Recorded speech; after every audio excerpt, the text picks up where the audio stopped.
Good afternoon, or good morning, or good evening, depending where you're joining us, and thank you for attending this event.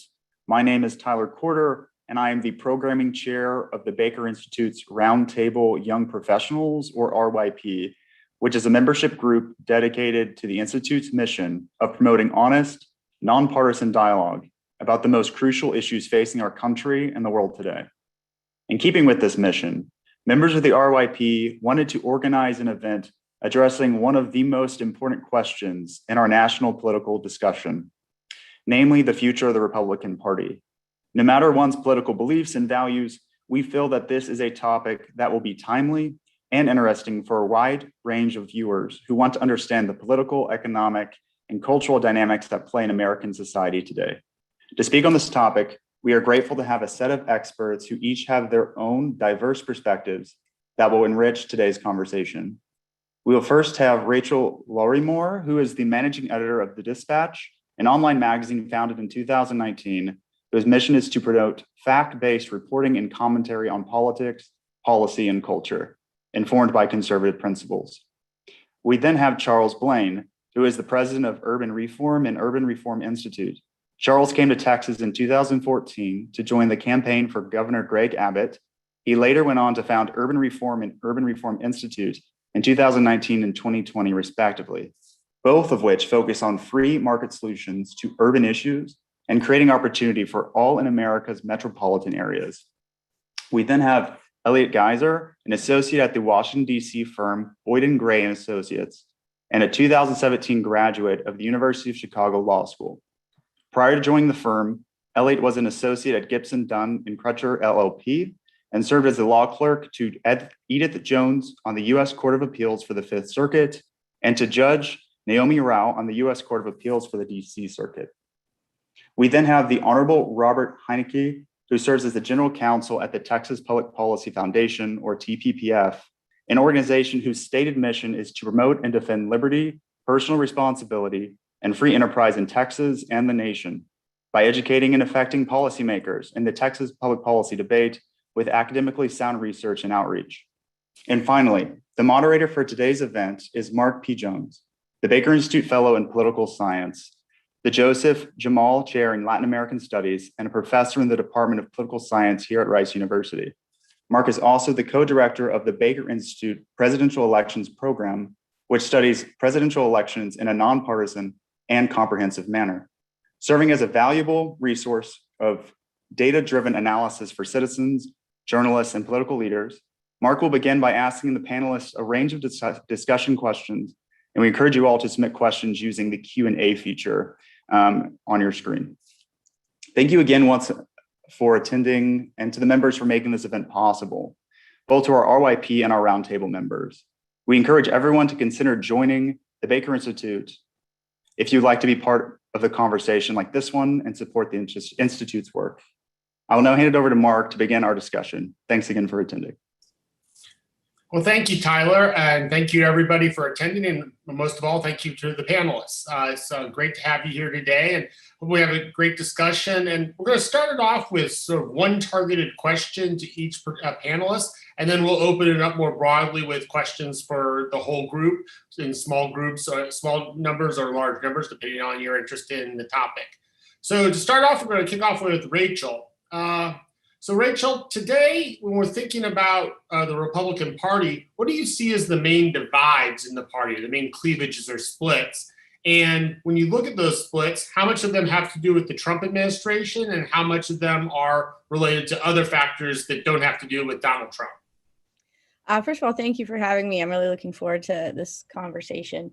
I think there's several important divides. I think there's a generational divide where you see that a lot of the people in the Republican Party who still support Donald Trump are the older, like the baby boomer generation, and younger people are maybe less enthusiastic about that direction for the party. I think there's a divide between rural voters and suburban voters, and well, I should say urban and suburban voters.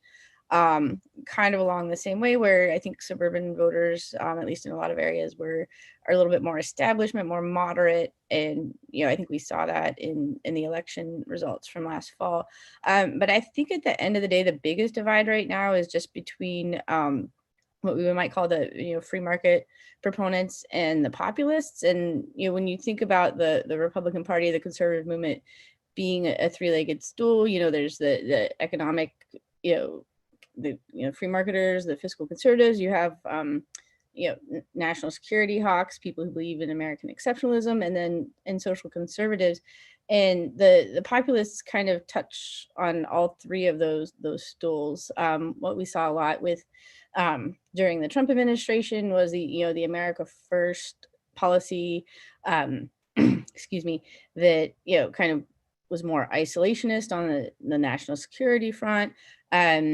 People are very invested in the culture wars right now. And so it's more than just the economic divide between like a pro-business, pro-corporate, chamber of commerce type Republican and populists. To me, that's the biggest and trickiest divide to get past, or to try to unite the party on. So I think that's where we're going to have to answer a lot of questions.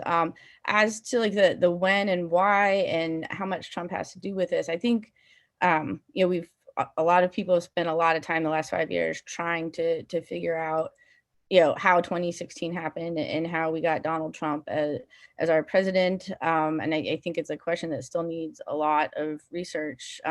Personally, when I look back on it myself, I think about the rise of Sarah Palin in 2008, the rise of the Tea Party, shortly after that. I just think there were people then trying to send a message that the Republican Party as it was functioning wasn't speaking to people. And I think maybe we got caught up too much in, the Tea Party kind of started as opposition to, the Obamacare and the ACA and different spending, the stimulus package from President Obama. And we were looking at the people's response to what was triggering them, what was making them oppose, as to whether, instead of looking as to why they were forming their own movement and not trying to work with the Republican Party to fight these things.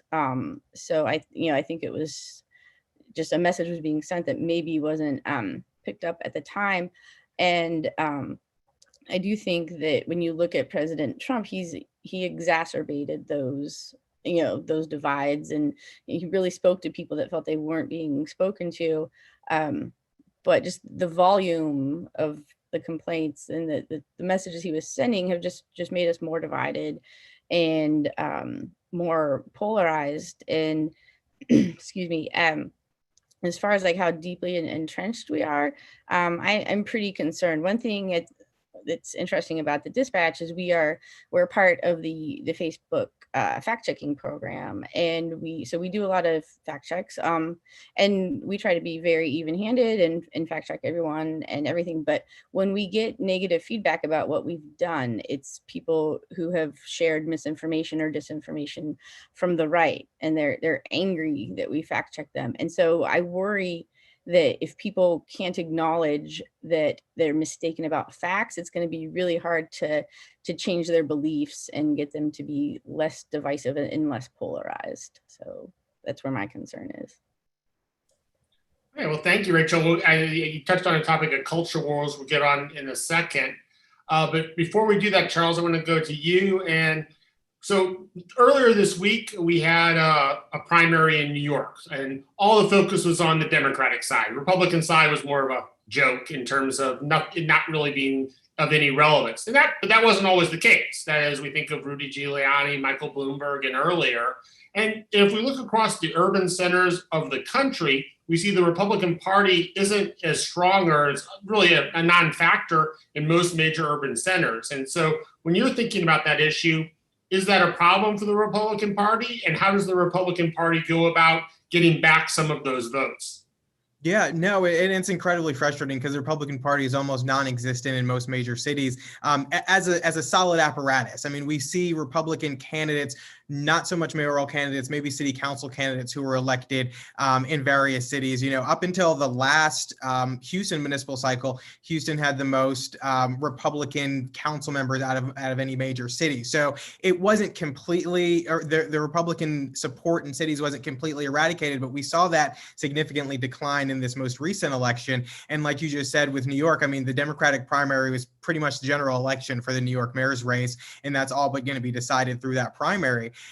One of the things I think, Republicans have largely ignored cities for a very long time, for the past few decades. And with that, there has been this lack of competition of ideas, and pretty much the voting base within these cities just has realized that there's only one choice. But I think we're reaching this point, particularly lately. I mean, I think the pandemic highlighted it a bit, when we're seeing a lot of folks fleeing major cities and moving to kind of that next tier, still major city, or maybe the suburbs of major cities, whether they're coming from one of the coastal cities or just one of the northern cities and moving to cities in North Carolina, South Carolina, Florida, Texas, Arizona, and places like that, because of low cost of living or relatively low taxes, relatively low costs for housing, and up until more recently, relatively lower rates of crime.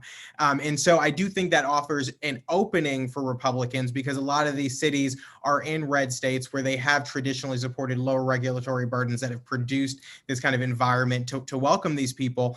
But, kind of going back to the New York mayor's race, I thought it was particularly interesting because crime has been obviously such a major topic more recently, and police reform and criminal justice reform in a broader sense has been as well. But I think when you look at it and you're seeing a lot of these cities with crime rates that are skyrocketing, they just all but elected, I mean, the primary is not completed yet, but all but elected a mayoral candidate, soon to be mayor, who was a 22-year police veteran. And so they're seeing that kind of, I think those who have ran cities for the past few decades are starting to see kind of a backlash to some of the policies that they've deployed over the past few years, and more recently within the most recent few years.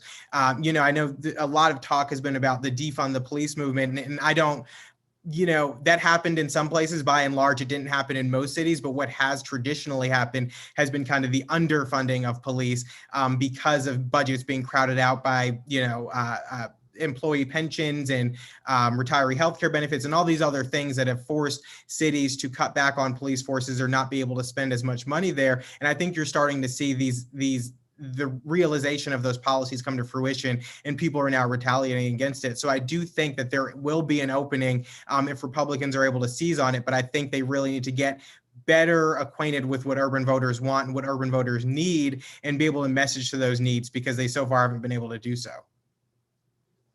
Yeah. Thanks, Sean. Yeah, I think those are some really good points. I think especially related to cities.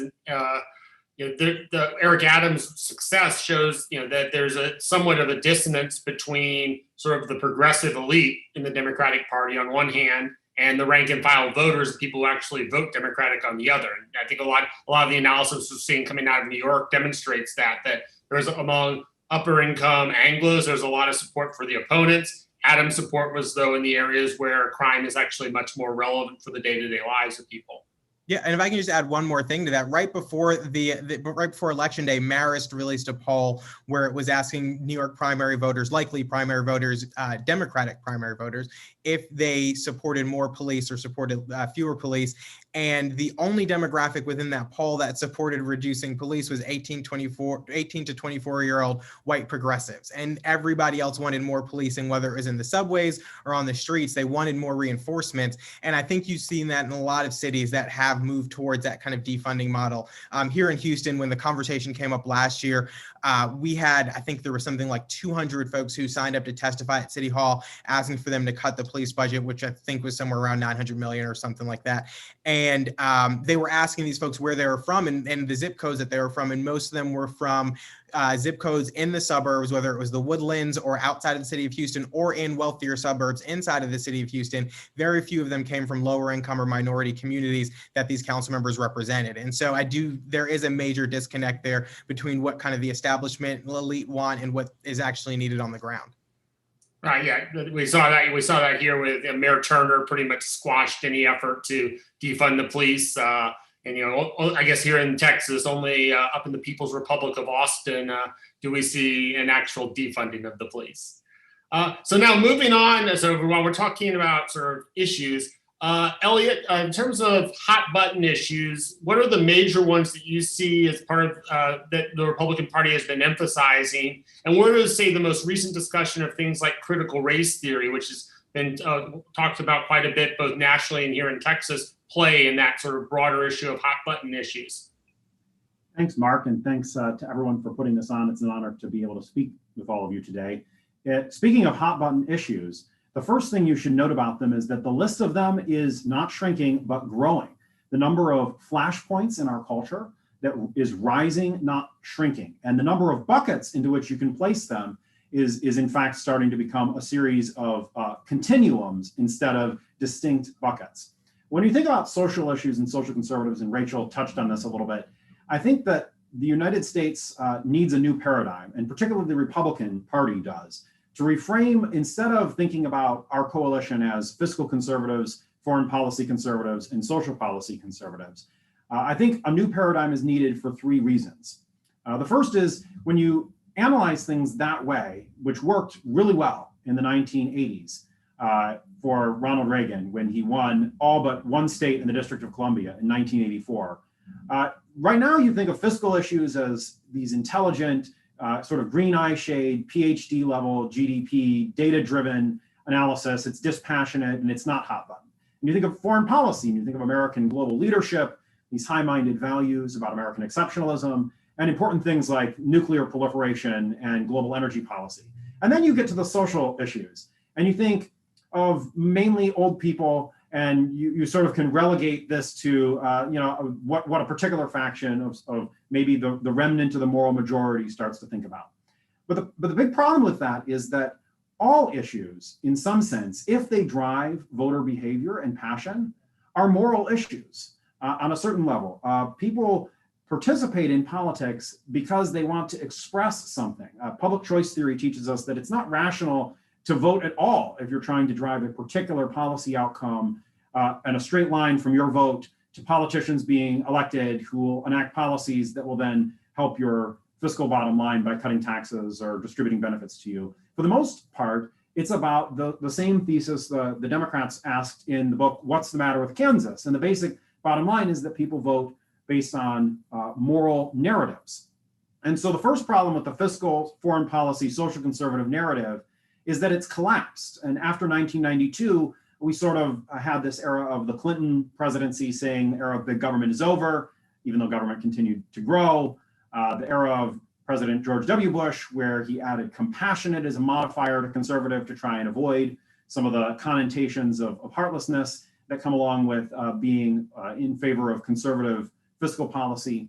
But there's still an enormous demand that is being unmet for moral politics, for politics to satisfy the deep need in the human heart for participating in something bigger than yourself. And in 2008, the Democrats found their moral narrative, the narrative of identity politics and political puritanism, calling the United States back to some broad set of ideals that the United States has not lived up to. This is rooted in critical race theory, as you mentioned, that looks, in fact, at the American founding as a sham, and American patriotism as truly cover for oppressive power structures.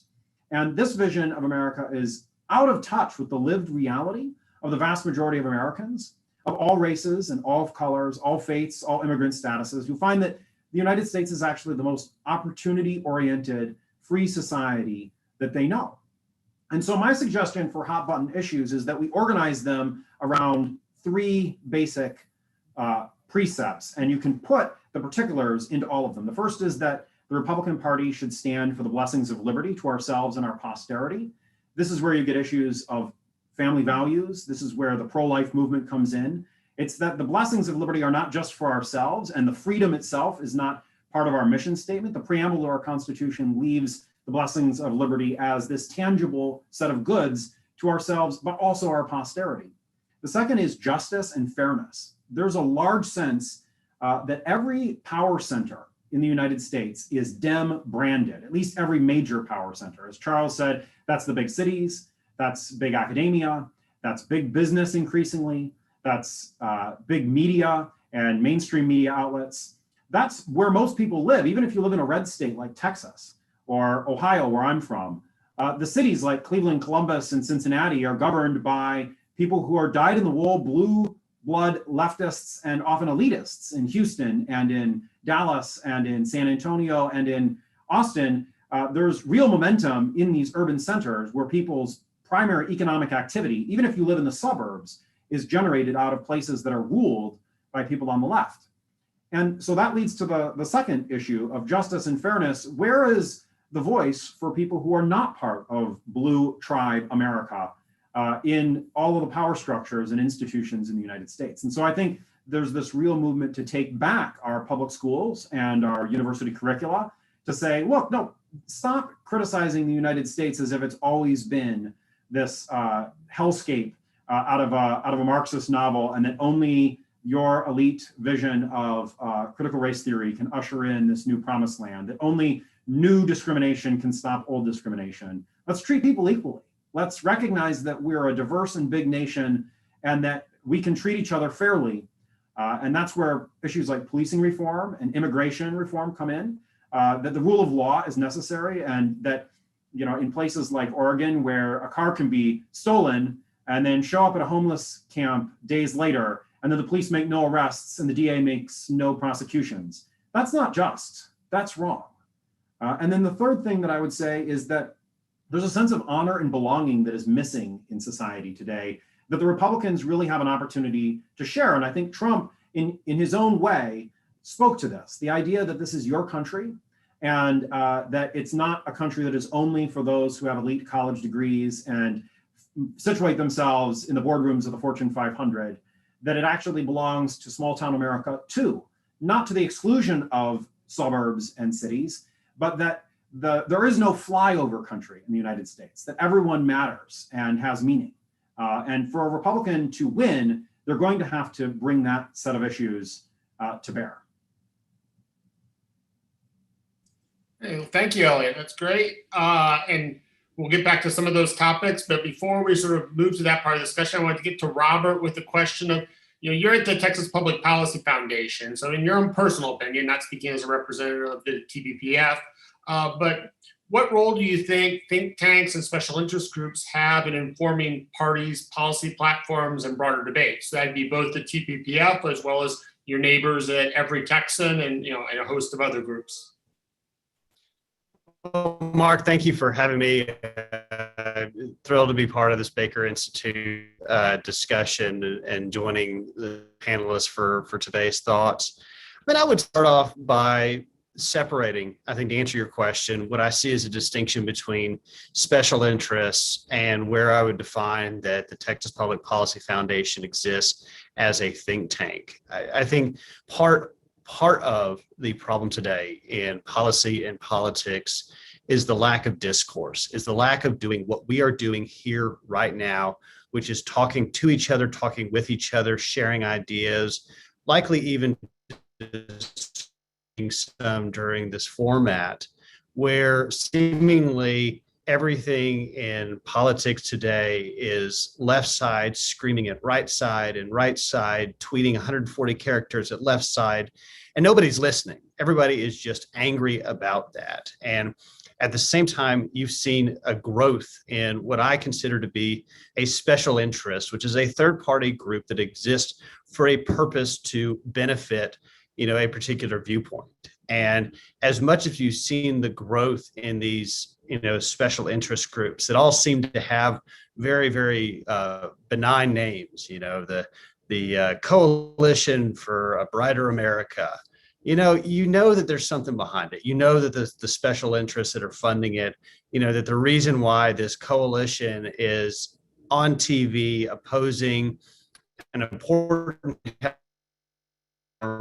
is because the big health insurance lobby is paying for it and they're just using it as a mouthpiece. And so in that way, the special interest growth in America, I don't think is adding anything to policy, but that really provides the opportunity where we exist at the Texas Public Policy Foundations and the opportunity for other think tanks, most importantly at the state level, but also great groups in the federal level that have the opportunity to provide the substance of the policy discussion. I think a driving reason for why people engage in politics is not because they have a particular affinity for one elected official or one candidate. They engage in politics because their schools aren't good enough. They engage in politics because, their community's not safe, because their taxes are too high, because there's something about the way that they exist and how they interact with government that they're unhappy with, and they want it better. And one of the ways that the foundation here at TPPF exists is we see ourselves not as just a think tank. We're not just a source of ideas. We're a do tank. And what we try to do is, based on published, nonpartisan academic research, we try to go then out and advocate and provide the substance for policymakers, the grassroots, the media, to be able to inform them in the discussion. And in doing so, not by taking partisan positions, but by taking research-backed policy positions, we can change how government functions. One quick example: several years ago, every elected official in Texas was a Republican, and every elected official said to themselves, well, I'm a fiscal conservative. But at the same time, you continue to see a growth in the Texas state government. And while everyone claimed to be a fiscal conservative, nobody knew what that meant. And Texas Public Policy Foundation saw the need. And we came out with a research-based analysis called the Conservative Texas Budget. And we came out with research that said, in order for Texas state government, in order for the budget to be conservative, this is the line that it has to stay underneath. And here's why. And if the legislature passes a budget below that, you can call it conservative. And if it doesn't, it's not. And it really provided the tools to policymakers to be able to accomplish the goal of conservative policymakers, but also at the same time holding them accountable to a standard. And so that's one way that we exist, by really providing the substance there so that policymakers can have a basis, the public can have a basis to see solutions to these problems, and then also be able to judge the end result as to whether it accomplishes the stated goals. When that happens, that's where think tanks like the Texas Public Policy Foundation are really adding value to the ultimate goal of government, which should be to preserve and protect liberty. Well, thank you, Robert. That's a great summary. And I think it is very important these days with, as you note, with the hyperpolarization we have from so many different outlets and so many different groups. It is just so vital to have a neutral, nonpartisan, ideas and empirics and data-driven approach to politics and policy. That is, providing the facts and letting people choose the options they want, but providing what the facts are. So because I think, as Rachel mentioned this earlier, if we can't agree on the facts across our political spectrum, we're in a lot of trouble. It is, and as a quick follow-up too, I mean, one of the things we've done and is bringing together broad coalitions that can reach agreement on the goals of policymaking, that it's not necessarily partisan. One thing that's been mentioned today a couple of times has been community safety and law enforcement. And, as an example, the foundation for 15 years has been in the space of criminal justice reform from a right of center perspective. And I can tell you that we have built coalitions with traditional left of center partners on some issues that likely disagree with us on everything else that we advocate for. But when we talk about recidivism, when we talk about occupational licensing or various aspects of the criminal justice space, we can get together on a common goal, even if it's for different reasons. And so where we can find that agreement, where we can find that collaboration, then we can find a lot of successes in, improving our state and our nation. Well, thanks. And I think you're exactly right there. And so now, though, I'd like to move away from the individual level questions and this open it up to the entire group. And I'm going to start off with one question that has two parts. So if I look at the Republicans in the U.S. Congress, I see pretty much 95% Anglo, 5% non-Anglo. And if I look at the Texas legislature, I see a legislature that's 96% Anglo and 4% non-Anglo. To what extent does that represent a problem or not represent a problem for the Republican Party, both nationally and in Texas? And if it is a problem, what does the party do about resolving it? I'll jump in if nobody else wants to. So I guess my take on this is it's a problem in terms of viability. I don't see it as a problem in terms of governing. I mean, I do think that we need more diversity in our party, and particularly in our state legislature and in our federal government, without a doubt. But I don't think the lack of it has inhibited their ability to represent the constituents that they were elected to represent. But in terms of long-term viability of the party, I definitely think it's absolutely necessary, particularly in Texas, where we're seeing our numbers, our demographics shift, but just population explode as well. We have more folks moving in here who, we always encourage them not to vote the way that they voted from where they came, but they do still want to see representation that looks like them, I think. And I mean, I'd like to see representation that looks like me as well. But I think that's a broader issue that needs to be addressed, not just with our elected officials. I think it comes down to the groups that make up our party, the activist groups, the rooms that we're all in. There needs to be an expanded idea of inclusion in there, just in terms of diversity of backgrounds and where folks are coming from. But to reiterate my first point, I think in terms of viability, it's very important. In terms of governing, I don't think it's as important, because I still do believe that if we elect folks who share our values and who are upstanding individuals, and we make sure that they are held accountable to what they run on, which TPPF often does, and we try to do as well, that they're going to represent their constituents in the way that they should.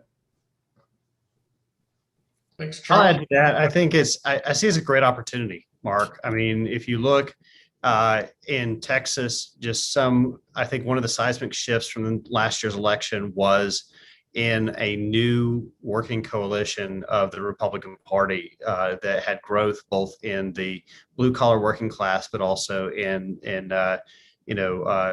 minority communities that had traditionally voted Democrat in the past. And you look here in Texas, you look at the fact that in McAllen, which is in the deep South Texas, just elected a Republican mayor a couple of weeks ago. You look at the fact that last year in Corpus Christi appellate court elected 2 Republican appellate court justices. If you look at the gains that were made going back to 2016, where Governor Abbott, in his defeat of Wendy Davis, won 22 counties along the valley and the border in South Texas, where conservatives or Republicans have been willing to be unabashed in, putting on a mantle of and running on and being unabashed about conservatism and a conservative message.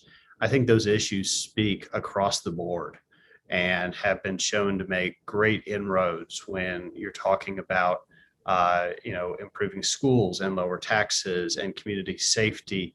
That resonates. And if the Republican Party can be bold in championing those ideas, then I think that there is a great opportunity for the party to be broader in terms of, the diversity of its representation.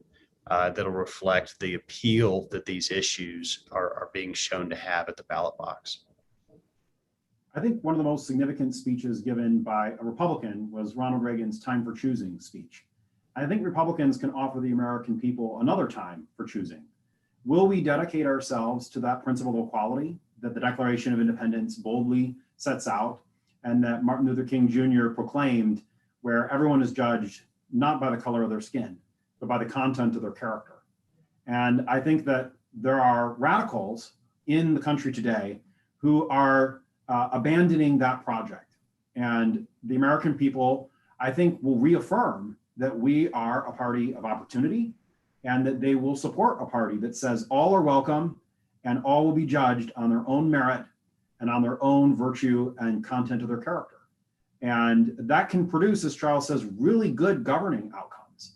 And as the economy broadens and is more inclusive for more people, as you create good jobs and more opportunities up the ladder of success, as the economy becomes less calcified, as you break down barriers to entry, whether that's through licensing reform or lower taxes or curtailing the abuses of the administrative state and restoring the rule of law, you'll find that there are more opportunities for all people of all colors, of all races, in all sectors, whether that's public service or in corporate America or in urban renewal. And that's the vision I think that we can cast, and that vision is a real and genuine opportunity for Republicans.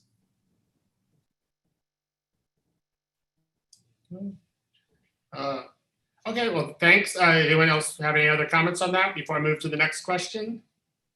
Just real quickly, I don't want to repeat too much of what's already been said, but I do think that the Republican Party should want to be more inclusive, and I think there's a lot of missed opportunities going on right now. I think when you look particularly at Hispanic and African American families, these people are more inclined to be people of faith, tend to be maybe a little bit more socially conservative than some even suburban Republican voters.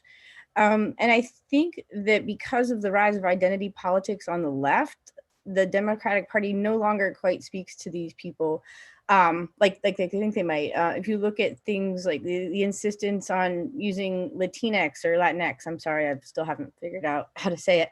Only 2 or 3% of Hispanics want to identify that way, and yet you have all these progressives on the left coming out and insisting it should be that's how it should be. A lot of minorities support voter ID laws. A lot of minorities don't support defunding the police. And this is what these people are hearing, from the left, from the party that they've been, affiliated with for so long. And I just think if Republicans could, just pay attention to these statistics and pay attention to these trends, they could find common ground to reach out to different communities that aren't as well represented in the Republican Party and bring them in.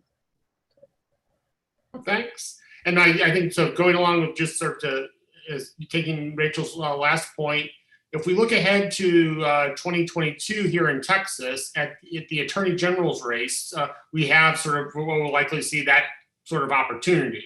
So we have the incumbent, Ken Paxton, who's under indictment for securities fraud, under FBI investigation for abuse of office, under state bar investigation for his presidential lawsuit, and has some other issues surrounding him, making him a somewhat, at least potentially, weak candidate. He's being challenged by George P. Bush, land commissioner, and former Supreme Court Justice Eva Guzman, the latter two both Latinos.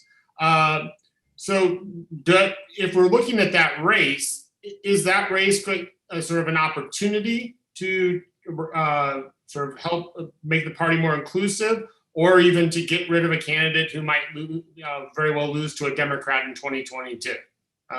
Leave that for anyone. Well, I'll jump in again. So it's interesting you bring up that specific race, because I think that race does have the opportunity to make the party more inclusive.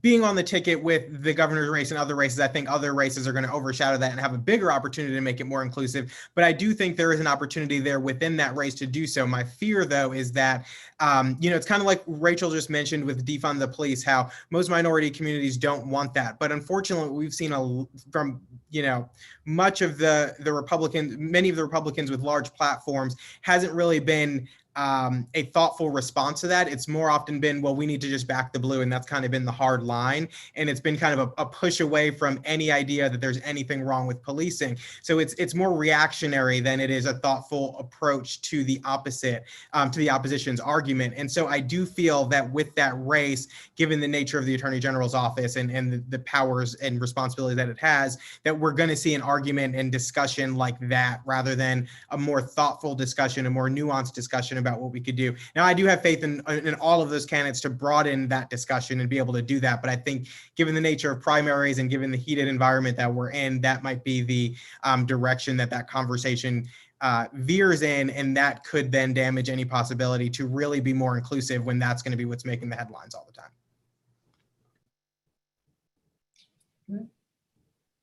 Anyone else? Oh. Well, I'll leave that question for another time, another audience. So I guess moving on then to the next, let's get out of Texas. So we spent some time here.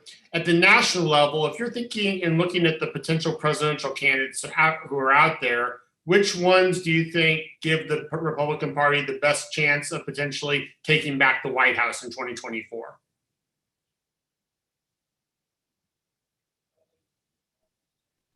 I can go first. Well, I'll start off. I'll jump. Rachel, go ahead. Yeah, Okay. Rachel, go ahead. All right, darn it. I was really hoping somebody else would go first, but I mean, I have my own personal wish list for who I would like to see running in 2024. I figure like maybe Ben Sass or Tim Scott. I think right now, even though it's still very early, even I think because the presidential campaign starts so far ahead of when the actual election is, I think we still have to assume that President Trump is going to have some kind of hold over voters. And so right now, I kind of feel like maybe Ron DeSantis is the best person who can get a broad base of Republican support, but still maybe have enough to take back the White House. He's an interesting figure because he definitely has sidled up to President Trump when he's been campaigning and tried to appeal to his supporters.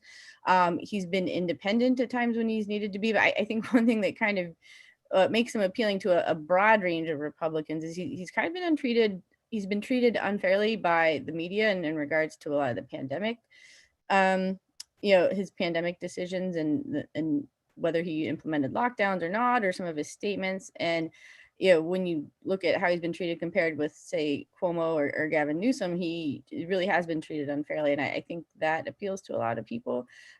So if I had to pick one name, I would say him, but I'm curious to hear what everyone else might think too. I mean, I'll say that, in trying to look at this objectively, were it not for the pandemic of last year, I do believe that President Trump would have been reelected and would be currently serving. And if you look at what the margins are and I think he's in the driver's seat in terms of 24, as far as what his intentions are for running again. The states that were the difference were very close, and certainly, for the negatives about President Trump, that may have hurt him in the electorate, you definitely saw energy nationwide for conservatives and Republicans as reflected in the gains in the House and state government and so forth. But I think you're going to have, again, an interesting contrast. I mean, you have to go back and understand how President Trump was elected in 2016 in the first place. He was elected in 2016, large in part because he represented the voice of the forgotten America that felt that Washington, D.C. was corrupt, that the swamp was out of control, that D.C. was broken, and voters were looking for a champion. And it was kind of that everyman type candidate that resonated in 2016 and led to the energy that caused him to be elected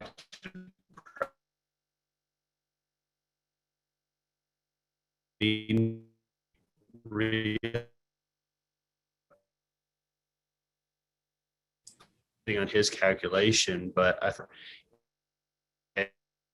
redux of the question, are you better off now than you were 4 years ago? And, right now, certainly the Biden administration is off to a rocky start. Inflation is going up, the cost of goods and services, you're seeing, kind of the unemployment numbers continue to drag. Certainly the southern border crisis is a catastrophe. And it's going to be a bit of a question as to whether the Biden-Harris administration can right its feet and how next year and the year after that really have an argument to be made to the American people. Maybe it won't be as blunt as I told you so, but where, if things continue in the direction that they are, certainly, despite the controversy and the strong language and the polarization,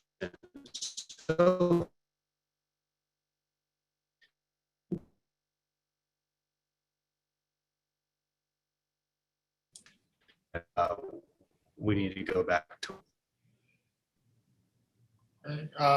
Okay, thank you. All right. So, Elliot, did you have something you hadn't add, or? I was just going to make one small point, which is that there are presidential elections are won on competing narratives and which one resonates with a broader share of voters across the Electoral College. And in 2020, that narrative was a competition between I made America great again and you're failing to handle the pandemic. And I think that the latter narrowly won, just very narrowly, less than 40,000 votes in Wisconsin, Arizona, and Georgia made the difference in the Electoral College. I think in 2024, the competing narratives are going to be narratives rooted in equality. One is the question of identity politics equality, and then this new term equity. Should the government be doing more or less to treat people differently in order to equalize outcomes?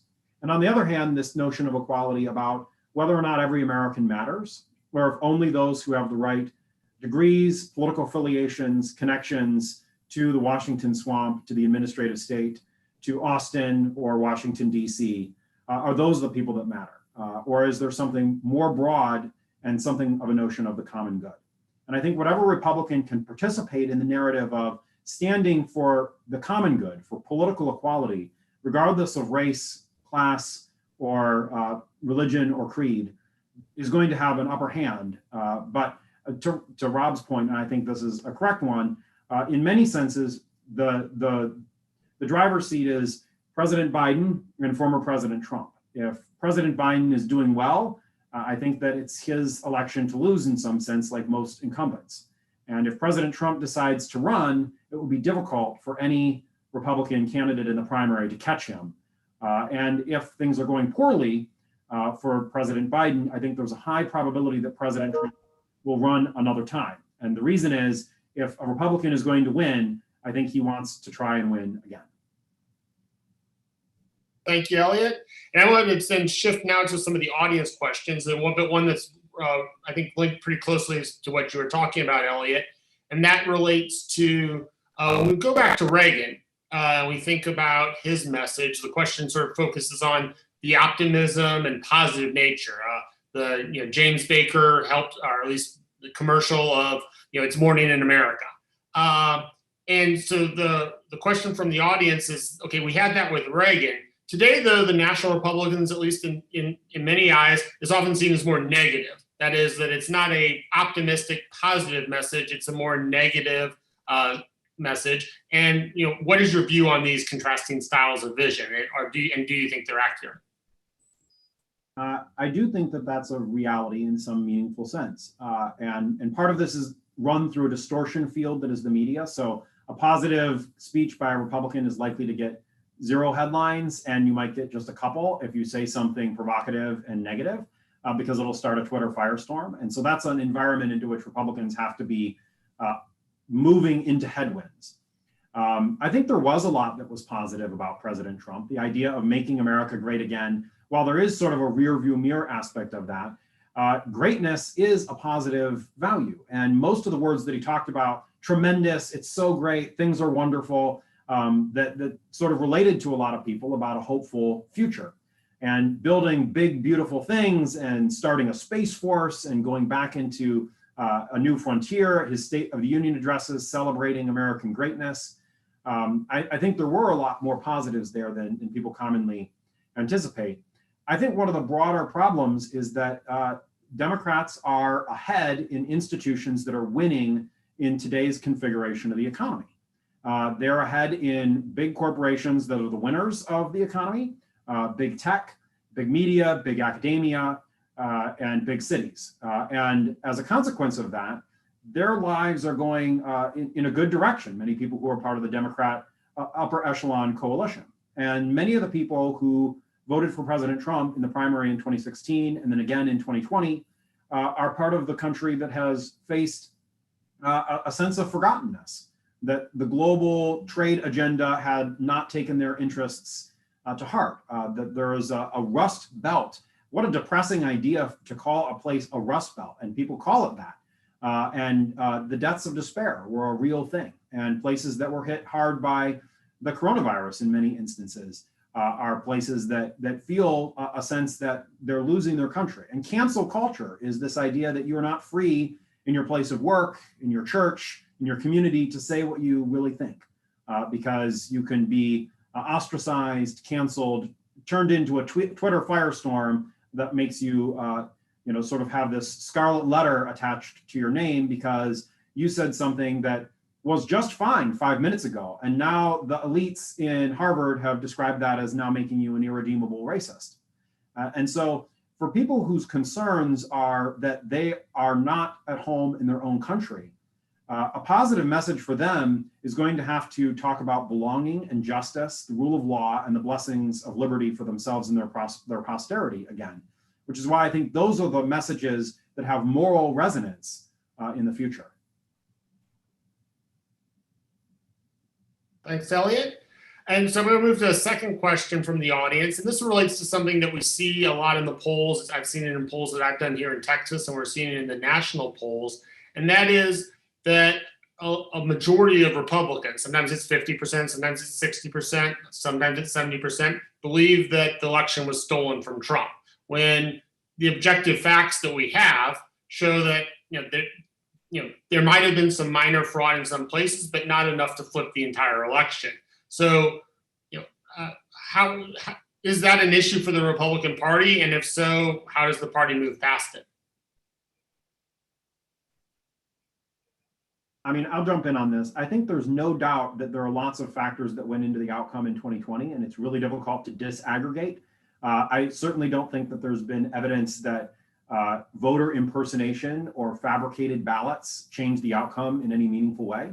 But there were lots of rule changes that happened behind closed doors at boards of elections or through sue and settle tactics, where left-wing groups in North Carolina, for example, sued the state, and Democrat elected officials in the state settled with them to change the ballot rules. And this happened in Pennsylvania with the Pennsylvania Supreme Court unilaterally changing the received by deadline, and then changing other sorts of rules, accepting ballots without signatures or without dates that are not technically proven to be fraudulent in any way, but were compliance with the laws on the books that were established by the state legislature pursuant to Article 1, Section 4, which gives state legislatures the primary authority over regulating the time, place, and manner of federal elections, were changed, not by the state legislature, but by emergency, quote unquote, responses that seemed to help in some ways democratic political strategies. And that question of legitimacy is genuine. And so I think that what should happen is that state legislatures come together, not in a hyper-partisan respect or in a polarizing respect, and establish clear rules that reassure the public that only eligible voters will be casting ballots, and that eligible ballots, every single one, will be counted, and that there won't be any ineligible ballots that are cast and counted. And the adage here should be that it should be easier to vote and harder to cheat.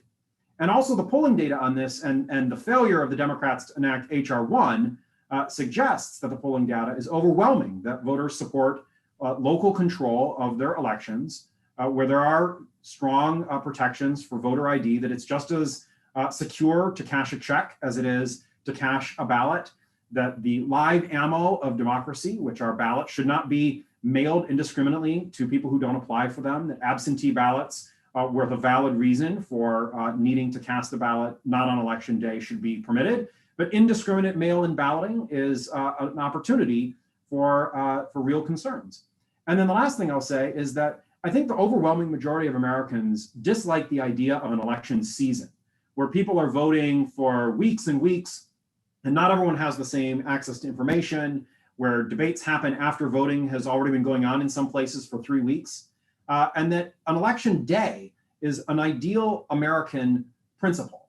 And that while there should be exceptions for people who serve overseas or who can't vote because of medical issues or because of their job, and that we should make sure that their voice and vote counts too, that we should really hew to people going to a poll where there is a high level of security and people are secure to cast a secret ballot where it's them and their conscience and their ballot with no potential undue influence or ballot harvesting. And that the overwhelming majority of Americans of all political parties and all races think that an election day is a better idea than an election season. And so Republicans should actually have a positive message on reforming elections going forward. I agree with a lot of, I think that was very well said by Elliot. And, you know, we need to get back to a place. I mean, it reminds me of the meme that's out there, you know, with the fire in the background and the character is saying, this is fine.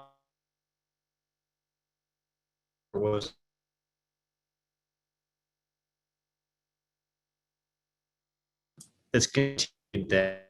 cause uncertainty. That is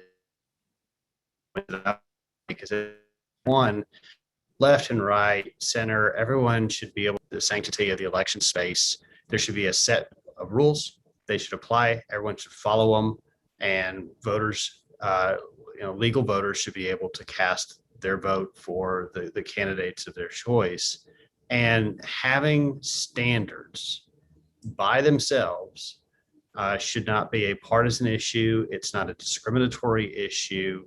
We have to have an ordered system of conducting elections, and I think dial down the rhetoric to get back to a situation where we can actually have trust and confidence in the outcome of our elections, regardless of whether the candidate of our choice prevails or not. Okay. Well, thank y'all. We have just time for like one more question, and I think it's a broader question. Is when you look at the upcoming redistricting cycle, how do you think it will affect the Republicans in Congress? Particularly, we're looking here at the U.S. House. Not so much.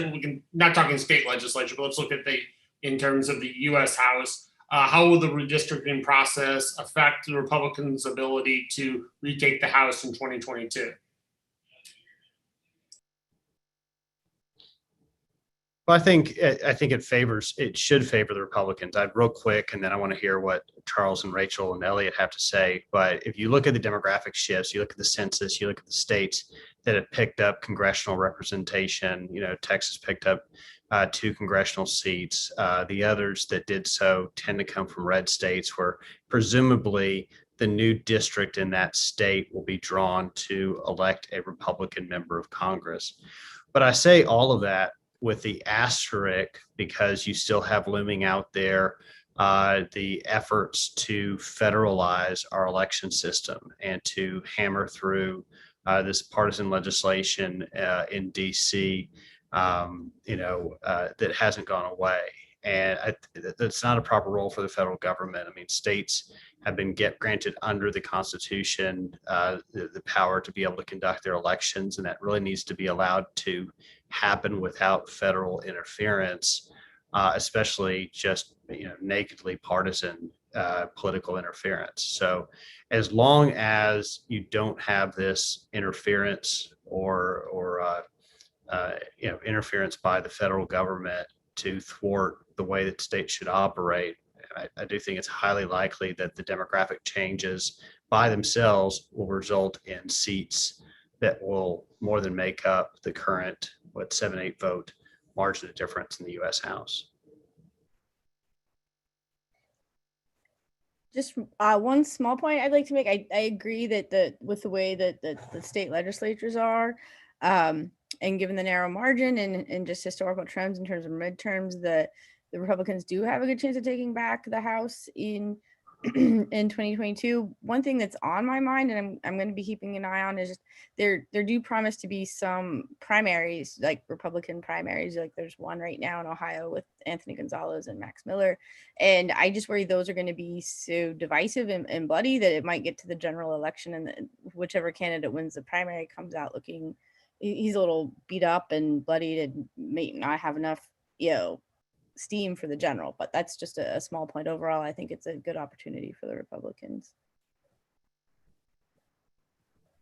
And I just want to add, Mark, I mean, at the beginning of this, we talked a bit about the diversity in our representation, and I think this could feed into that. I mean, in the Houston area, we're supposed to be gaining a seat, and this is also one of the most diverse areas, and one of the most diverse city. It's been rated for 3 or 4 years, and we're seeing a lot of folks moving into this area of all different backgrounds, and I think that this could feed into some of that diversity and representation going forward. But like Rob said, I think it definitely favors Republicans, but I think we do have an opportunity here to really appeal to a diverse background of new Texans and new folks who move to southern states all across the country.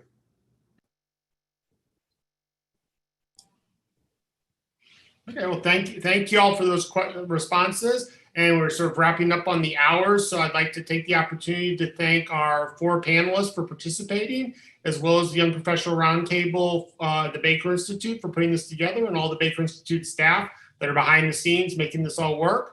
It's been great to have this conversation. I look forward to having future conversations like this with y'all in the future. Y'all take care, and everybody out there, have a great day.